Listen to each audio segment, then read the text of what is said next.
सो आप में से मेजॉरिटी लोगों का जे मेन वन खत्म हो चुका है एंड इस टाइम पर जो सबसे कॉमन फीलिंग स्टूडेंट्स के माइंड में आ रही होती है, despite of the level of preparation कि अच्छी थी बुरी थी, वो ये आ रही होती है कि हम अपने पेपर से सेटिस्फाइड नहीं फील कर रहे होते हैं। उसका रीज़न कुछ भी हो सकता है, लेकिन जब से हमारा पेपर हुआ उसके बाद से अगर आप रिफ्लेक्ट करेंगे ना, तो जो हमारा नेक्स्ट गोल होना चाहिए, अप्रैल अटेम्प्ट वाला जो होना चाहिए, उसके लिए हम उस इंटेंसिटी से या उस प्यार से, उस एनर्जी से काम नहीं कर पा रहे हैं जो कि हम इस पेपर के जस्ट 2 हफ्ते पहले तक जिस एनर्जी के साथ, जिस जोश के साथ काम कर रहे थे, राइट। एंड उसके काफ़ी सारे रीजंस हो सकते हैं, हम उन रीजंस के बारे में भी अभी बात कर रहे होंगे। एंड उसके बाद डेफिनेटली इन रीजंस पर कैसे काम करके हम अपने गोल के लिए कैसे सिंसियर हो सकते हैं, उस पर काम करना शुरू कर सकते हैं, उस पर बात कर रहे होंगे। और अभी मेजरली ना 2 टाइप्स के लोग होते हैं। एक तो वो जिन्होंने बहुत अच्छी प्रिपरेशन की थी और एग्जाम से पहले कॉन्फिडेंट फील कर रहे थे, बट एग्जाम के दिन कुछ ऐसी चीज़ें हुई जिन्होंने पैनिक कर दिया और आप गलतियां ज़्यादा करके आए हो। या दूसरे टाइप के लोग जिनकी प्रिपरेशन सही नहीं थी और वो कॉन्फिडेंट फील ही नहीं कर रहे थे एग्जाम से पहले, उनको तभी रियलाइजेशन था कि नहीं मैंने कुछ गलतियां किया। अब आफ्टर द एग्जाम अब आपको पता है कि आपने गलतियां की थी और उस रियलाइजेशन की वजह से वो चीज़ें हर्ट कर रही हैं। हाँ, बट आपको पता होना चाहिए कि अभी आपका जेई मेंस 2 वाला जो अटेम्प्ट है वो बाकी है, एंड आपने जो लास्ट 2 हफ्ते में मेहनत करी है जेई मेन 1 के बाद, वो अगर आप सिंसियरली 2 महीने कर लो, अगर आपके बोर्ड्स हैं तो आप उसके साथ मैनेज करो, बट अगर आप ड्रॉपर हो तो आप डेफिनेटली 2 महीने लगातार स्ट्रेच में प्रिपरेशन कर सकते हो। सो आप अगर उसके साथ मैनेज करोगे तो डेफिनेटली अगर वो 2 महीने आप मेहनत कर रहे हो जो आपने लास्ट 2 हफ्ते में करी उस इंटेंसिटी के साथ, तो आपका प्रोग्रेस ज़रूर होगा। बट क्योंकि हमें लास्ट 2 हफ्ते की मेहनत का कोई आउटपुट नहीं दिख रहा है, हम प्रिपरेशन में या फिर पेपर में जो भी गलतियाँ हमने करी है वो हम रिपीट करके आए हैं, इसलिए हमें वो मोटिवेशन नहीं मिल रहा होता है, वो एनर्जी नहीं मिल रही होती कि हम उस चीज़ को करें।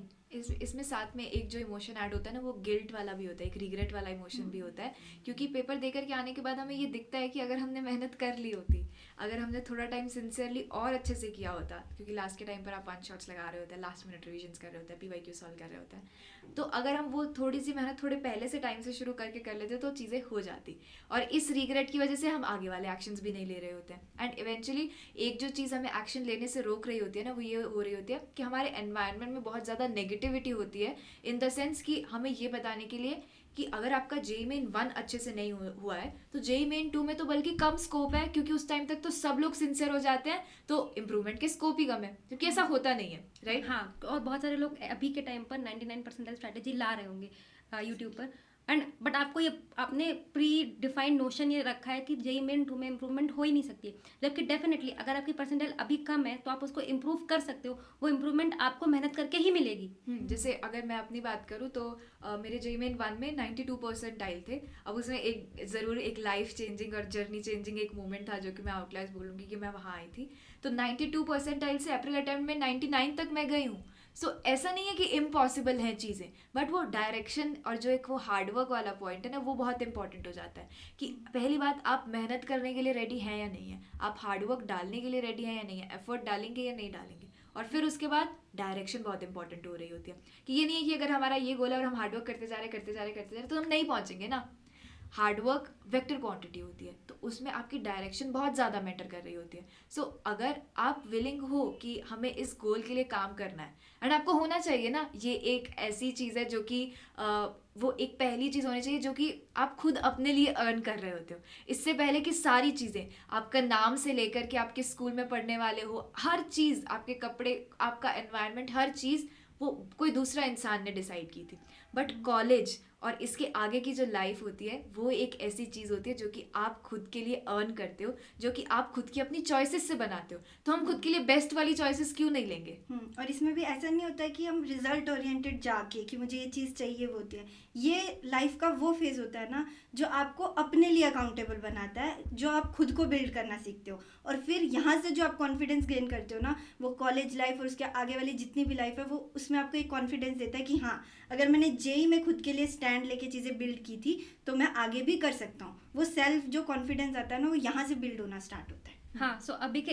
इस टाइम पर आपको डीमोटिवेट नहीं होना है किसी भी चीज़ से कि मेरा जेई मेन 1 कैसा गया मेरा। आपको डेफिनेटली अपनी गलतियाँ रियलाइज़ करनी कि आपने पेपर में क्या गलतियाँ करी हैं, आपको उस चीज़ को नोट डाउन करना है, उस चीज़ पे वर्क करना है, बट इस होप के साथ, इस नोशन के साथ कि आपकी इंप्रूवमेंट सेकेंड अटेम्प्ट में तभी होगी जब आप उस हार्डवर्क को उस इंटेंसिटी के साथ लगाओगे, उस डायरेक्शन में लगाओगे जो एक्चुअल आपको डायरेक्शन लगानी चाहिए। तो इस टाइम पर आपके लिए क्या 2 चीज़ें इंपॉर्टेंट है। एक तो ये कि आप फिजिक्स केमिस्ट्री मैथ को करें डेफिनेटली, क्योंकि हमारे पेपर में वही पूछे जाने वाला है। बट एक जो दूसरी सुपर पावर जिसको आप अपने साथ लेकर के चल सकते हो, जिसकी कोई बात नहीं कर रहा होता है, वो एक्चुअली में आपका नॉन एकेडमिक वाला पार्ट होता है, जो कि काफ़ी इंपॉर्टेंट होता है। आपको इस टाइम पर काफ़ी सारे एस्पिरेंट्स जो कि जैसे हमारे साथ कॉन्टैक्ट में थे, वो आपको एग्जैक्टली बता सकते हैं कि जो एक्चुअली में सुपर पावर है फिजिक्स केमिस्ट्री मैथ के अलावा, जो कि इन तीनों से ज़्यादा इंपॉर्टेंट हो जाती है, क्योंकि सब कुछ जानते हुए भी अगर ये पार्ट सही नहीं रखा, नॉन एकेडमिक सही नहीं रखा, तो आप डेफिनेटली उन गलतियों की वजह से ये वाला पार्ट लूज कर देते हो। ये हाँ। फाउंडेशन बिगड़ जाती है। और इसमें वो भी है जो हमने स्टार्टिंग में फर्स्ट टाइप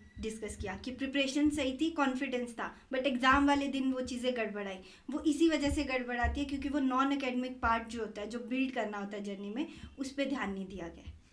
तो अभी सबसे ज़्यादा इम्पॉर्टेंट ये है कि अगले 2 महीने के लिए अगर आप रेडी हैं एक्शंस डालने के लिए, अगर आप रेडी हैं, आप विलिंग हैं कि आप एफर्ट डाल रहे होंगे, तो डेफिनेटली हम आपको रास्ता दिखाने के लिए तैयार हैं, हम आपके साथ चलने के लिए भी तैयार हैं। ओके, बट उसमें क्या आ जाती है कंडीशन कि क्या आप साथ चलने के लिए खुद तैयार हैं या नहीं है। क्योंकि जेई मेन 1 से लेकर के जेई मेन 2 तक का जो टाइम होता है, डेफिनेटली वो आपकी इंटेंसिटी और कंसिस्टेंसी दोनों चीज़ें डिमांड कर रहा होता है। इसमें ये नहीं है कि आप एट द एंड ये बोले कि मैं तो कंसिस्टेंट था ना।